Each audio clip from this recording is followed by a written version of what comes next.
Our guest today on Meinl Radio is Meinl Cymbals and Meinl stick and brush artist Ralph Alexander. Ralph is best known for holding down the drum chair for the artist known as Poppy. Poppy's music isn't easy to categorize. Genres such as metal and pop have been used, and while that's fairly accurate, it's a bit too simple of a description. What matters for the sake of our guest today is that he gets to stretch his musical sensibilities while making his boss and the band sound as convincing as possible. Ralph came on board with Meinl Cymbals and Meinl stick and brush last year. I mentioned this in the podcast, but it bears repeating, that I was pleasantly surprised when I realized that Ralph wasn't working with any of our competitors. I say that because from the first conversation I had with Ralph, I could tell that he fits the profile of what a company should look for in an artist. He's one of the easiest people I've had the pleasure of working with. Zero attitude and 100% a great dude. His dedication to his craft is the icing on the cake. He's got a great outlook on life, and he brings his pragmatism and cheerful disposition to everything he does, which made partnering up for a Meinl video shoot a no-brainer.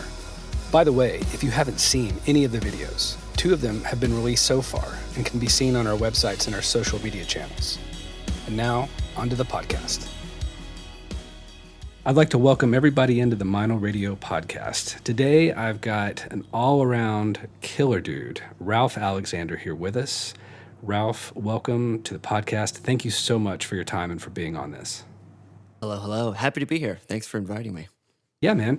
I'm going to get right into it. I'll let everybody out there who's listening know that when I first met Ralph, which was recently because you came here to Nashville and did a video shoot with us not too long ago, and prior to that, I had just kind of stumbled across your Instagram page and thought, holy cow, who's this guy? He's badass.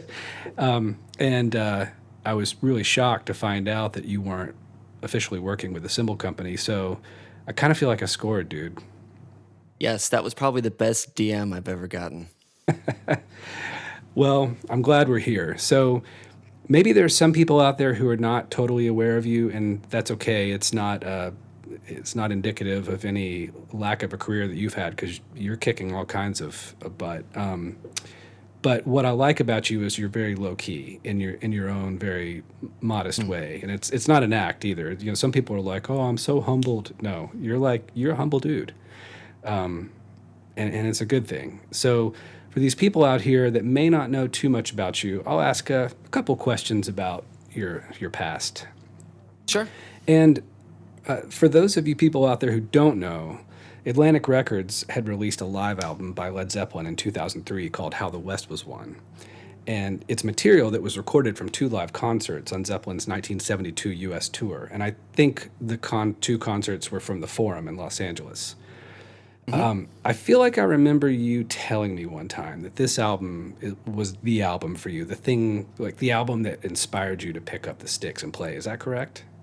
Yes, that is absolutely correct. That was 2003, like you said, and I had already started playing for about a month, and then, like most kids, you pick up something new, and then it kind of just fades away. You stop doing it. So I hadn't really been playing for a little while, and then my brother bought that record and brought it home, and we started listening to it, and anyone that's listened to it, any kind of rock drummer whatsoever, hear that record, and it just blew me away, and it got me back into playing again. You know, because who knows at that point, that could have been a 1-month obsession and then it could have gone away. But hearing that record, listening to those songs, and getting to know who Bonham was as a player that early on got me back into playing and, kept me playing all these years.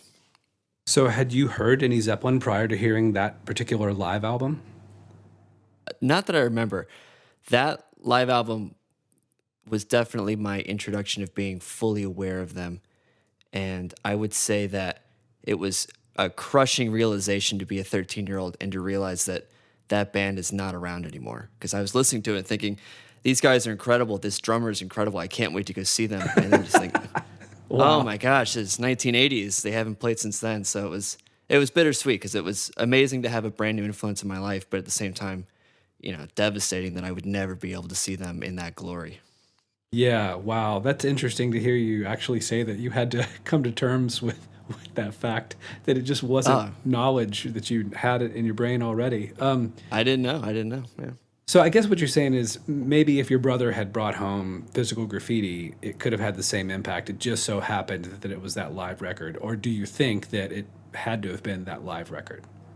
I don't know. I mean, not to say anything against physical graffiti because it's an amazing record on its own as well, but there was something powerful about.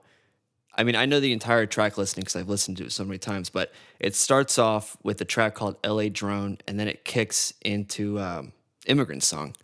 And there was just something about hearing the audience and having it kick into that song and that monstrous riff with those monstrous drums and that kick pattern that to this day it's still a pain in my ass. So just playing that kick pattern the right way. Hearing that, I don't know if anything else could have been that powerful for a 13-year-old, for myself at 13. So I really don't know. That's a good question. Interesting. You said it was your older brother that turned you on to that album? Yeah, my big brother Christopher. He's the there's three brothers in my or two brothers. I have two older brothers, Christopher and Steven. And Christopher, three of us, even though I play music for a living, he's definitely by far out of the three of us the biggest music fan. Like he just knows every band, every style, every genre. So growing up, anything that he brought home was something that kind of influenced all of us. Interesting. Now, you had said that you, prior to hearing this album, that you had been playing drums, you said for like a month already? I'd played a little bit. There was a local guy in town. His name's Tony Mallard. Absolutely phenomenal drummer that we used to pay. I used to pay just to watch him. I used to go to his lessons, and it would just turn into a clinic every time. Just all right, just play something crazy, and he would show off, and it was incredible. But he got me my start, taught me how to play basic 2 and 4 groove, and then I don't know what happened. Just like I said with kids, you just kind of have the current obsession, then it kind of goes away. But luckily with this, it was brief. Like I said, it lasted a month. And then when this live record came home, it was just exploded again, more so than it had been before. So what was it that made you seek out this guy, Tony? What was it that made you say, I need to play the drums? That really interests me. I don't know. It just was something that I always wanted to do. And my mom was funny because my mom's an artist. My whole family is nothing but artists. So everyone's a creative. But she was always kind of pushing for it. I think as all moms do early on, they think, well, what about piano or what about violin? She was really big into those too. And I think all the drummers out there, we can all kind of relate to having a parent be a little apprehensive of having a drum set in their house. So I don't blame her for, trying to steer the ship somewhere else. But I think she knew early on that, I was serious about drums. And she was dating a guy at the time who was a musician. And he went out and got me my first kit. It was this black CB percussion. I don't know if you know that brand. Oh yeah, no, I remember. Yeah, it wasn't in bad shape. It was in fine shape. We got it out of the paper and brought that home, and I played on that for a little bit, and then listened to the live record and got really serious about it. And then I think around 14 or 15, my mom realized that this was it, and she went out and got this gold sparkle Ludwig classic maple kit from a store downtown called Finkelstein's. And I came home, and it was just like 10,000 Christmases in one, seeing that kit in my room. And I still have that kit to this day. And it's it's a classic maple kit. So it's a pro kit. It sounds amazing. It sounds great. And, it's just one of those things to have a Ludwig kit because Bonham was such a huge influence and that record was such a huge influence that, once all those things kind of fell into place, it was solidified that I was going to do this no matter what. Was it just coincidence that she happened to buy you a Ludwig kit and you being such a Bonham head, or did she know that Ludwig was a brand you were digging, or was there somebody at Finkelstein's that just hipped her to a cool kit? Oh no, everyone knew. I mean, my CV percussion kit, I had a white bass drum beat or a bass drum head. I took that off and I drew Bonham's 3 rings on the front of it. So I think I might have even drawn a Ludwig logo on it so that people thought it was a Ludwig kit. I'm not sure. It might have already had it on there, but it was pretty much common knowledge that Ludwig that was it for me. That's cool. Ludwig can pay me later for all this free advertising they're getting. Well, fast forward a little bit. Now, you also told me when you were here that you had gone to MI. And Yes, I think you said you went there on a scholarship, maybe? You entered a contest or something? I did. That was the end of 2009. I was here in my hometown, and I was in a bit of a rut. I was playing in a bunch of bands and having a great time, but I felt like I was a bit directionless. Like I needed something to happen. And I had gone out to California to visit my mother, and we had gone out for a drive just to, sightsee. I'd never been to Hollywood before, and we drove through Hollywood. And for those who have been near or at the MI campus, know that it's right on Hollywood Boulevard, right by the Chinese Theater. It's in the iconic spot of Los Angeles. And I saw the big sign for the school. And what I remember specifically was, I don't know if you remember this, but Ray Luzier used to do this MI ad in all of the Modern Drummer magazines back in the day. Mm-hmm.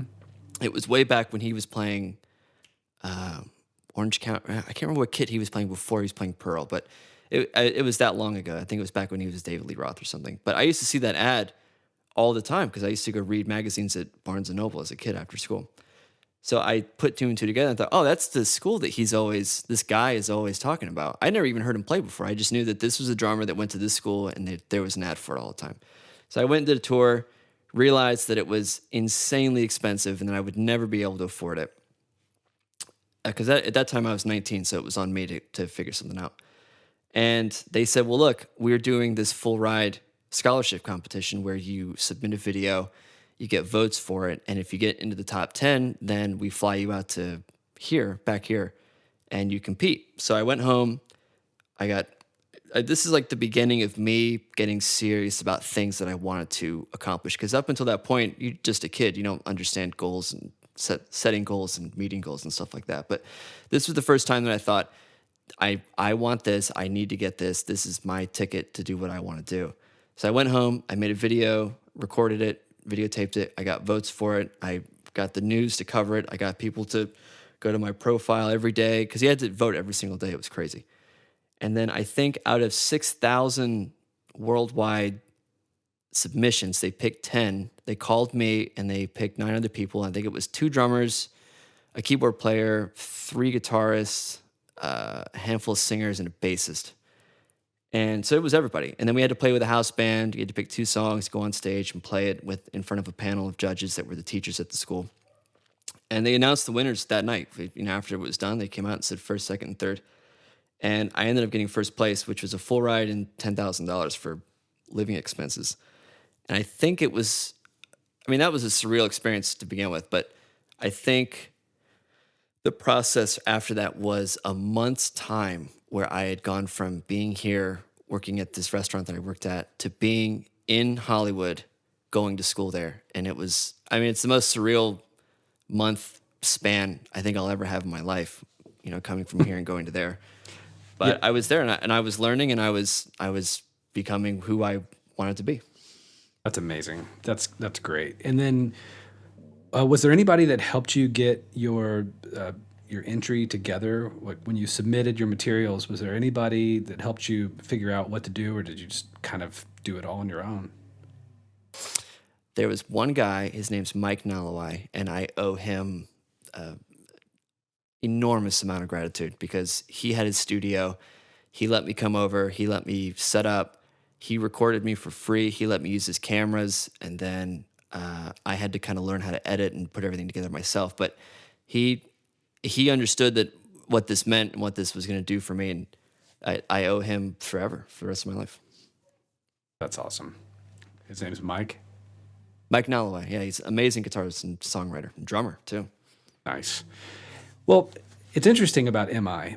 So when you came out here and you recorded with us and you were just getting sounds on your kit, I heard some things you played and, well, let me backtrack. So when I first stumbled across your Instagram channel and I was looking at your posts and watching and listening, I was thinking, man, this guy's great. Like you had that rock power, but you also had that technical fluency, and I could just tell that you were a serious drummer. But then when you came here and you played, I heard you just playing some things that told me even more how much technique you actually do have versus maybe what you might play in more of your straight up rock situations. And that's what MI does. I mean, it gives you a lot of tools at your disposal. I've known a lot of people that have gone to MI over the years, and this is not a slag against them at all. I have so much respect for what they went through to complete the program there, and they came out much better players than when they went in. But I've noticed a bit of a thread with some of these guys where there's this sound that they come out with. And when I listen to you, you have a much more organic feel to what you do than a few of these guys I know. Again, it's not everybody I know that went to MI, but there's a few I can think of. And I say this because I lived in Hollywood for years, and I lived in this building that had in the basement of this apartment building, there were lockout rehearsal spaces and 24/7 lockouts. So there were all these musicians in like 19, 20, 21-year-old kids living there. And a lot of them went to MI, and they'd come back and they'd practice their instrument in the basement. And so I got to know them. I got to hear them. My point is that I think I've got a pretty good handle on it, but you have a much more organic feel to you. And so I wonder, did you feel a little bit different from your fellow classmates while you were there? Were there more common threads that you shared? Or did you notice maybe a difference in the way you looked at music versus the way they looked at music? Well, first of all, that's it's a very nice compliment. I really appreciate that. That's a really great question. I'm curious. I would love to hear an example of what you're talking about with MI players. But I think the thing with MI is that that place gives you unlimited access to so many different styles and so many different genres. I think to put kind of a thumb on what you're talking about, we all go through the same technique process. We all go through the same technique teacher. At least when I was there, we all went through Rob Carson. So I think a lot of guys, and he was a drumline guy, so it was very strict and very rigid and rudimental and stuff like that. So I think there are some basic techniques that come out of there that we all kind of adhere to because we all were taught the same. But in terms of my personal playing style, there was a quote from Chamberlain from Smashing Pumpkins, and he said that the best musicians, he was talking about musicians, but drummers specifically, the best drummers, musicians are thieves that you can't tell where they stole it from. So when I listen to people or when I learn something new, I try and take things that I like and add it to an overall sound, as opposed to just using Bonham as an example. For the last 10 years, 20 years, whatever it's been, there's been this huge explosion of guys that love Bonham so much that they want to sound like Bonham. They tune their kits the same way, they set up their kits the same way, they use the same gear. They want to be just like Bonham. Bonham is easily the most influential drummer in my life, but I don't want to sound like him. I want to take things that I respect and things that I admire that he's done and that he played, take them and then make them my own in the humblest of ways, because obviously he's a god. But I would say that to answer your overall question, I learned so many different things at MI and so many valuable lessons and techniques and styles and approaches that I just tried to take what I enjoyed the most and what I gravitated towards the most and combine them into, my own thing. It's kind of like, there was a great example there. They would say it's your toolbox, right? So you learn, in technique class or in Latin class or in rock class or metal class, whatever class you're in, you're acquiring different tools to put into your tool bag so that when you're out on a gig or in a session or whatever it is, and you need, all of a sudden I have to play this. All right, well, I have that tool because I learned it here. You grab it, you use it. Okay, now I need to use this tool for this part of the song, that kind of thing. So I guess to answer your overall question, which is a very deep question, to be honest with you. Sorry. That's why it's hard to answer it. It's a thinker. I would just say I just try and take things that I respond to, and I try and use them to the best of my ability. And it's just an amalgamation of a bunch of different styles and genres. Yeah, that makes total sense. Well, regarding that very deep question, let me just ask you one quick question based off of that. So, with all of your fellow classmates there, did you feel a musical affinity with them when you would talk shop or talk about music? Or if you tried to discuss bands that you liked, drummers that you liked, songs that you liked, was there a divide or was it pretty similar? No, everybody was. I never met anyone at MI that I didn't like. Everyone was amazing. Everyone was great because we're all there. It's a collection of people that have the same exact dream, the same exact objective. So it's not like being in high school where everyone's different. You know, you got this guy who's going to be an athlete, whatever it is. In MI, we're all there for the exact same purpose and for the exact same goal. So everyone was super cool. We all had the same overall goal in terms of stylistically. Who were you hanging out with? We had a thing every week called LPW, which was a live performance workshop. And they had that for every genre. So you had the jazz one, you had the Latin one, you had the rock one, metal one, whatever it is, classic rock. So that would kind of break everyone off into little subgenres and subgroups. So you always had like the jazz guys were always going to that LPW, or the rock guys were always going to that LPW. So in that regard, things were a little divided. But overall, I mean, everybody was still in the same basic classes. We're all in the same reading class. We're all in the same technique class. And it was in those classes that everyone was kind of the same. We were all there together. We were all on the same level, and it was just great. It was the best experience I've had in accelerating the learning of something in my life. And I look back on those years very fondly. That's awesome. I'm glad to hear it. I remember back when it was PIT or GIT, before it just became MIT, and I would look at those ads and Modern Drummer or whatever other magazine I was reading at the time and think, man, that just looks awesome. And of course, I ended up in Hollywood, not there doing MIT, but in a band situation. And yeah, I mean, like I said, every time I met those dudes, they were always working their tails off. So yeah, I can see how that immersion would be looked upon really fondly. It worked. It helped you. It obviously did something good for you.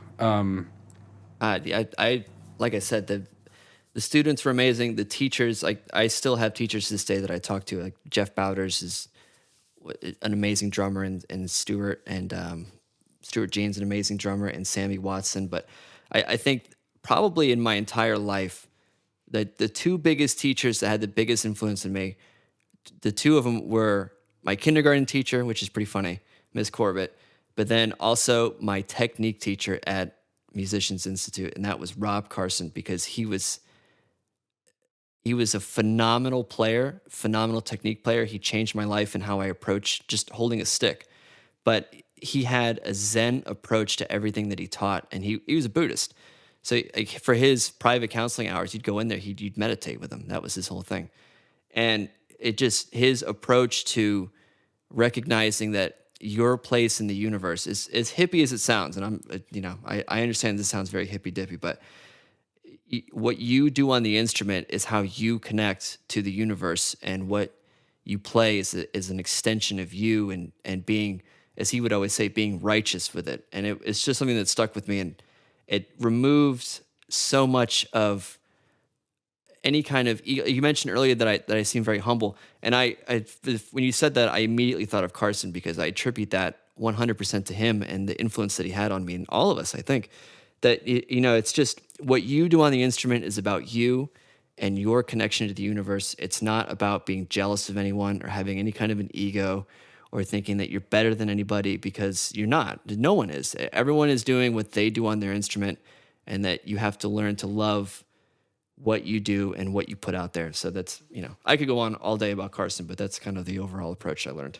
Yeah, no, I mean, I love what you said about, like, no one is better than anybody else. I mean, yes, you could say someone is technically more proficient than someone else, or someone has had more experience, but once you put it into this categorization and this competition, it all becomes complete bullshit. And absolutely, it makes it worthless. It's like, no, we didn't start listening to music because we wanted to be assholes. We listened to music because it made you feel good. It spoke to this part of you, that same part of you that needs to drink water and breathe air. And yeah, the minute you take it there, it's like, ugh, okay, never mind. No, absolutely. When I see guys that are doing great, I genuinely feel joy for them because if as long as they're doing it from a good place and that they're experiencing a joy and a fulfillment to themselves and what they're doing, then we should be happy for everyone that's succeeding on the instrument, not just drums, but for any creative endeavor for that matter. Yeah, for sure. Let's just be happy that somebody's happy. Yeah, wild thought, huh? Yeah, I know. Imagine that. Now, you're from North Carolina, but you lived in LA while you were at MI, and you've also lived in Nashville. And Yes. obviously, I know that LA was an MI time.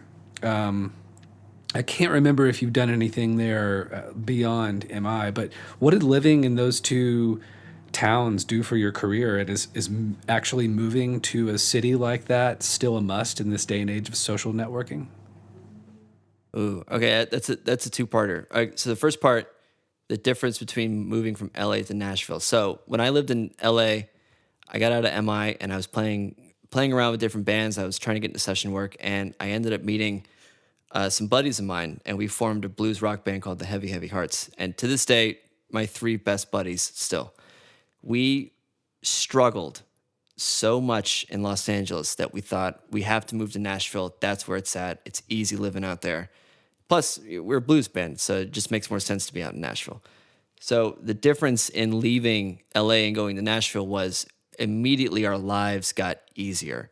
And in a weird way, the band suffered because when we weren't suffering, we didn't feel that need anymore to put all of that into the music. We just all of a sudden it's hey, whatever. We're living out in a cool house out in the woods. We can have a bonfire tonight, hanging out. We can meet girls, whatever it is. And that isn't what the vibe was in LA. In LA, it was like we're suffering, we're totally broke. All we have is this band. Let's put everything into it. So I would say that living in Nashville was easier, and I definitely enjoyed it more. In terms of the second part of the question, do you have to live in a city? I honestly don't. That's a question that I'm asking myself now because we've been in COVID for 2 years now, coming up on 2 years. And when it hit, I was living in Los Angeles and I was playing. I just gotten back from tour with Poppy, and we were gearing up to go over to Europe. And I had no intention of leaving LA anytime soon because I just gotten this Poppy gig.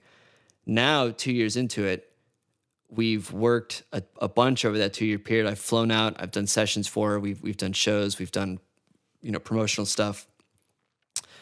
Now I'm wrestling with the idea of do I have to move back when this is all over, or am I lucky enough, and I mean this truly, lucky enough to live in a place that I can fly out of and go work and then fly back and disconnect? Because I think that it's kind of a threshold where when you're early enough, you have to live in a city where you can network and meet people.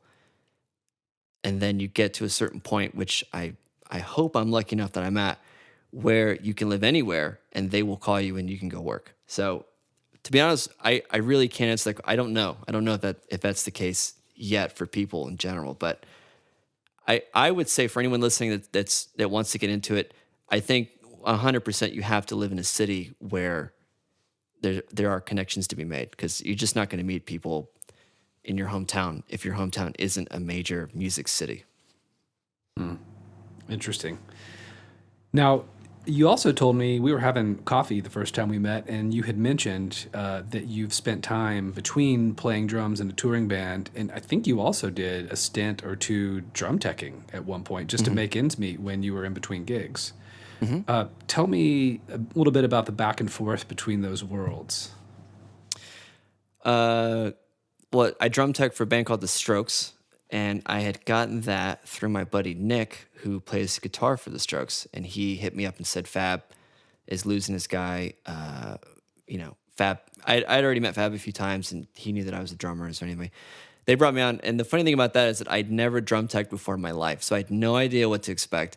And I showed up to New York, and a buddy of mine, Paul, he tells me the story all the time, because the first time I met you, I hated you because you were this kid who showed up to tech the first day and never done it before. And he goes, and I'd been teching for, whatever, how many years.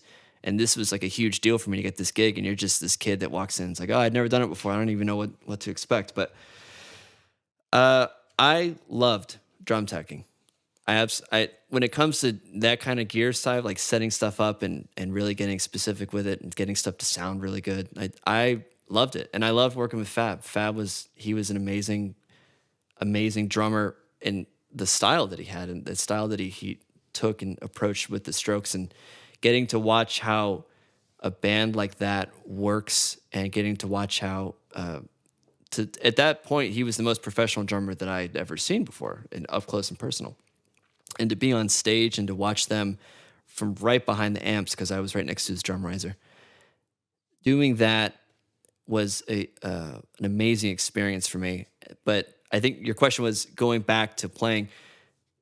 I love drum teching, and I could still be doing it, and I would enjoy doing it. But I knew that it wasn't something that I wanted to do forever, so I didn't want to do it for too long, because I think you can get sucked into it, because it's great money and you get to travel. And it's relatively stress-free. You know, you're not the one that's going on stage. You get to set up and hang out and go to all these places, and then someone else has to do the stressful job, whatever it is. So I wanted to do it long enough to learn from it and enjoy it, but then I knew that I had to make the choice to, not do it anymore and to focus solely on myself, because, I want to be the guy playing. I want to be the guy up on stage. And I appreciate that experience, because every time that I've worked with a crew guy now, I always just, kind of make it known, like, hey, I've been on a crew. I appreciate you. I appreciate what you're doing. I know it's hard work. I've done it. I've been there. So to me, it's kind of like working at a restaurant. Everyone says that everyone should work at a restaurant at some point just so they're appreciative of wait staff. I think working on a crew is a good experience for a musician, because it really shows you just how much those guys work. Before you even get to the stage and well after you've left the stage, they're still working. So Yeah. I appreciated the experience just to be appreciative of them, of crew. So I really enjoyed it. There's a great quote, and I know you know it, by Henry Rollins, where he's talking about the stage crew and what they go through on a daily basis versus what the musician may go through on a daily basis. And it's kind of a long quote. I can't even paraphrase it, but if anybody out there can find it, just Google Henry Rollins stage crew quote or Henry Rollins roadie quote and just read it. It's gold. And it'll give you a great, if you ever get into that situation where you are working with crew, you have a drum tech, you have a front of house guy, monitor guy, anybody that works with your band. If you read that quote ahead of time, it will prepare you on how to treat that person. It'll give you Absolutely a lot of appreciation. So moving on, now your gig right now that you mentioned earlier is Poppy, and for anybody that doesn't know, Poppy is a singer-songwriter and not necessarily in the very low-key coffee house sense. I mean, she runs the gamut of all kinds of styles, and she's had quite the career that's involved a YouTube channel and her being in the spotlight as a musician as well, and the music can be really heavy. Now, how did you get that gig? Just tell us that. I was in a band called The Dose, which was this two-piece band, which is a whole other story. But the whole thing with that band was that it was a two-piece band, and I was doing the whole bass thing with my foot and playing the kit. And we were at a management company called MDDN, which is founded by the Madden brothers from Good Charlotte. And I had cultivated a good relationship with those guys. I always enjoyed working with them. And then when the band itself, I left, the band fell apart. The guys at Madden, through those years of working with them, I guess they just kind of kept me in mind. And a buddy of mine is a producer over there. His name's Keith Nelson. He was talking to Poppy's manager, who was my manager, and her previous band had left or been let go or whatever the story is, and they were putting together a new band, and they called me up and asked me if I was into it. And the interesting thing was that I was 2 days away from moving back to Nashville. My drums were packed, my room was packed, I was ready to go, And then I got that call to go do the gig, and I thought, well, I guess I'm staying here again. So So wait, when you had moved back to Nashville with the blues band, and then you went back to Los Angeles. yep, yep. And did you go to back to Los Angeles for a particular purpose at that time? Yes, I got offered to do the Dose or to form a band with the other half of the Dose, name's Indio. So I did that, and then CRX was another band that I was doing with Nick from The Strokes. Both of those bands were formed pretty much at the exact same time. So I had the offer to go back and to do those, and that's why I moved back. Gotcha. Okay. And you were about to move back to Nashville. And why were you about to move back to Nashville? Because both of those bands had pretty much run their course. The Dose was over. I'd quit that. And CRX had kind of morphed more into a creative recording process or outlet and not so much a live band anymore. And that wasn't something that I wanted to be a part of. I want to play live. I wanted to do shows.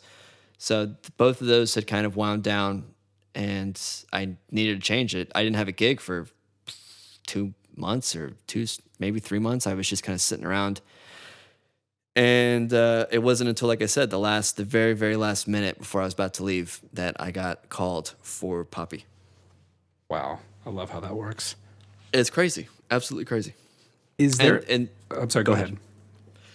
No, I was just going to say it's crazy because it's the best gig I've ever had. And to have that come at the last second is just the way that, to go back to Rob Carson, the way that the universe works is just, it still blows my mind to this day how things work out.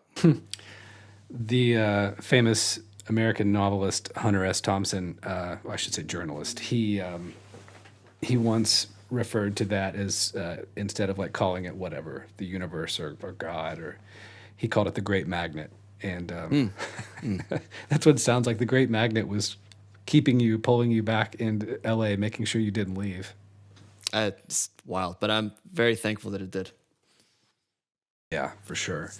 Now, is there a certain type of temperament that you have to have as a hired gun backing up artists? Like, what would be the pros and cons of being a hired gun? I mean, I have a few questions regarding this hired gun thing, but let's start here. Would you say that there's a certain type of temperament you absolutely have to have, otherwise you're doomed? I don't know if there's a right or a wrong way.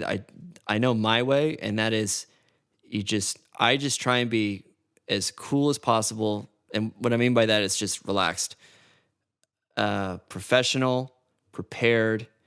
And I've said this before in different ways, but I want to be the guy that they never have to think of. I don't want to be the guy that they have to think of, if that makes sense. So when I get to a rehearsal or I get to a show, I want to be so reliable and so dependable that they don't even have to think about drums because that's Ralph. Ralph's back there. I don't have to think about it. It's fine. Every show, every rehearsal, every session, he's got it. And so to me, my approach to being a hired gun is being as dependable, reliable, professional as possible. That's how I would look at it. And just all around a good guy to hang out with, because the truth of the matter is, and I think a lot of kids, and I was guilty of this too, when you get into playing professionally, you think, I can play circles around all of these guys that I see out here. Why aren't I getting these gigs? And you realize that, 90% of gigs can be played by pretty much anybody. But the reason that guys get those gigs is because they're easy to hang out with. They're easy to be on a bus with. They're easy to tour with. They're easy to talk to. They're not inappropriate. They're not, they're good guys to be around. That's what people want to do. They want to work with good people. So you want to be an amazing player, a reliable player, and a good person to be around. That would be my advice. What are the pros and cons of being a hired gun versus, say, like being in a band situation? At this point, I would say I like being a hired gun. It's relatively stress-free, because being I've only ever been in bands, so I've always had this stress of, you're running a business in a lot of ways. You're running a small business, so Being a hired gun means that I get the songs, I get the schedule, I know what my responsibilities are. I have my little lane in the grand highway of everyone doing their job in this project. And I just show up, I do my job, I do it as perfect as I possibly can, and then I go home. And I don't have to worry about things after that. So in terms of cons, especially for this gig, there really aren't any. It's like a unicorn gig where I can't think of anything that is a con at this point. So it's all been good for me. You said this is your first hired gun gig? First time, yeah. Okay. Because I was going to ask you, have you ever seen a fellow hired gun fail and why? But at this point, it sounds like it's all been pretty smooth sailing. So maybe we'll catch up on that question in a few years. When you were here in Nashville recording videos with us, you had told me how 2020 and 2021 had affected you. And it was really interesting to hear. And I wondered if you wouldn't mind sharing that with me again for everybody else listening so that they can hear it. Because when I was listening to you talk about what this whole pandemic has been like for you, I've heard a lot of tales of misery. I've also heard a lot of tales of absolute good stuff. And you had a really positive story to tell me about how it had been for you. And like you had decided what you were going to do with this time. Do you mind sharing that?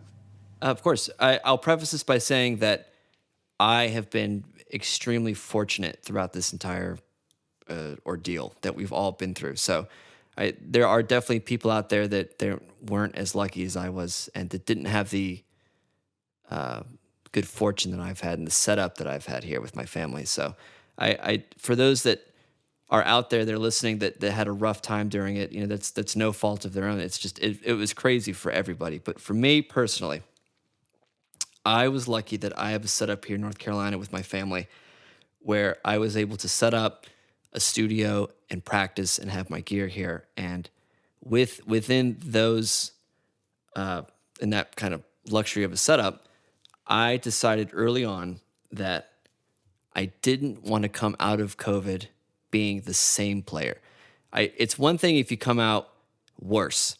That's a huge loss. But to me, it's just as bad as if you come out of COVID the same player. That's just as bad. I knew that with all this time that we were all collectively going into, that I wanted to come out better than I've ever been before. Because that's all we have is time, right? When all of this hit, everybody was in the same exact position, right? Nobody was doing anything. So there wasn't any pressure. I personally didn't feel any pressure that I had felt for 15 years at that point of I got to stay on it. I got to be, tight. I got to be practicing. I got to make sure that I'm doing this, this, and this because this might come up or that might come up. There's nothing coming up, right? Everything's shut down. So I took that as kind of a vacation from just worry and stress about career stuff and got back to, okay, so what is it about this instrument that I love so much? So I completely deconstructed my kit. I took everything down and I identified all of the weaknesses that I knew that I had for years, but didn't want to address. Mainly, this is the big one for me, is feet, my foot technique. I had always been extremely insecure about. And what I did is that I took the whole kit apart. I went down to a drum throne and I put a mirror up, I put a camera up, and I looked, okay, how high am I sitting? Okay, I'm sitting too high. How far back or how close am I sitting to the kick drum? I'm sitting way too close. Okay, so what do I need to do? I need to lower the throne, I need to push it back a little bit, and then all of a sudden, things started feeling a lot better. Techniques started feeling a lot better. And a tip that I learned that I think is an amazing tip that I'm not sure if people talk about. When you want to change something in your playing, a lot of times people will go to, and I've done this myself, okay, well, who's the best drummer that does that the best? So if you I want to get my feet faster, people say, okay, I'm going to go watch a bunch of Thomas Lang videos, or I'm going to go watch a bunch of Dave Lombardo videos, or I'm going to go watch Name Your Drummer That's Fast Feet drummers videos. What I did, and I think is a healthy tip, I watched a dozen drummers that had different techniques, and I averaged out everyone's specific settings. So the average drummer that was playing the way that I wanted to play, they sat a little bit lower. The average drummer that played the way I wanted to play, they sat back a little bit. The average drummer, out of all of those drummers, the average one had their beaters back this high, or their tension was this tight, or their pedal was at this angle, whatever it is. I took all of those drummers, I averaged them out, and I completely reinvented my foot technique. And it took 9 months to a year. I mean, I'm still working on it to this day, of just overcoming what was a huge insecurity for me with my feet. So going into all of this time, I knew that there were things I wanted to change, and I knew I wanted to make the best of it and not sit around, as fun as that would be to sit around in a beach town and go to the beach every day, which I did a few times. I knew that there was work to be done and that I wanted to be a better player coming out of it, because how else are we going to use all of this time that is a truly terrible period of time? And to just make it something that now when I look back on COVID, I can say, okay, that was the period that I totally changed my foot technique, and now I feel comfortable as a player. So that was my whole approach. Dude, that's awesome. I love it. I've got one more question for you, and maybe this is a pretty easy one to answer, and then we'll be off and on our own ways. How much has social media been a factor in your career to this point? Has it been something you value? Are you good at it? Do you need to work at it? Man, that's a tough one. I would say that for a long time, I had almost an allergic reaction to it, where I didn't want to be one of those guys that, posted a bunch of covers. Like, to me, with social media, my entire approach to it, and I don't have a huge following, I have a modest following at this point, but my approach has always been quality over quantity, because I think you go to some people's pages and it's just talking about Instagram, you scroll down and it's just, 300,000 drum videos, and you don't know which one is which. You don't know what's what, or what you're clicking on, whatever that is. So my whole approach to my personal social media is I post things that, first of all, I want to play and that I enjoy playing, and that I think people hopefully will enjoy. But that's such a tough one, because there's so many things that go into social media. But I would say that being with companies now, like being with you guys and being with a drum company and being with, Meinl Stick and Brush and all that stuff, I enjoy social media a lot more now, because I genuinely like talking about the stuff that I'm playing. And there's a sense of just being proud of, being with you guys, being with Meinl. I'm very proud of that. So I want to share that, and I want to share how much I love the cymbals that I'm playing now, and how much I love the drums that I get to play now, and the sticks that I get to play. So for me, social media has changed from being something that I felt I had to do to something that I actually enjoy doing, because, I'll post a story or a video, and I'll get people that'll, send me a message and say, hey, what do you think about that Meinl ride? Or how about those hats? Or what's the stack you're using over on the right side? And we'll exchange information about that for, an hour, talk about cymbals. Or they'll ask me about, what snare is that? Or, to me, that's much more fulfilling than it was back in the day of just, God, I hope somebody watches my Slayer cover video. To me, you know what I mean? That it wasn't fulfilling doing that. But now there's something about being with a company like you guys or Ludwig or whoever it is, where that opens up a different kind of dialogue that is much more fulfilling, and I think it feels much more genuine in how you spend your time on there. So in terms of that, I enjoy using social media to talk about gear. That's about the only thing I use it for. Yeah. Well, I'm glad you're answering questions about Meinl, by God. Well, I'll say this, and I wanted to say this at some point in the podcast. When you reached out to me, it was interesting because I had been kind of in a bubble for 15 years playing the same cymbals, literally the same cymbals, the same models. I'd never changed. And jumping on with you guys and seeing like, oh, okay, there's this other possibility out there. There's this other brand of people that are doing this, and they're doing it, the innovation that you guys are doing with your cymbals and everything. It's just, I'm so grateful that you had reached out to me and kind of taken me out of my little bubble, and just in terms of cymbals, and shown me that there is just such a, like, the amount of growth that you guys had in 15 years since I last played a Meinl cymbal, for that matter. It's been a lot of fun to kind of get to know you guys again and to be part of the Meinl family, and I'm just very grateful. Dude, that's really great to hear. And I have to say that as far as the innovation that you talked about with cymbals and our sounds, and we've got a handful of people that are behind those sounds, and we all kind of pitch in on the R&D. I mean, say from my end, I have to have my ear to the ground and collect common themes from artists about what they're looking for, what they're missing, what they enjoy.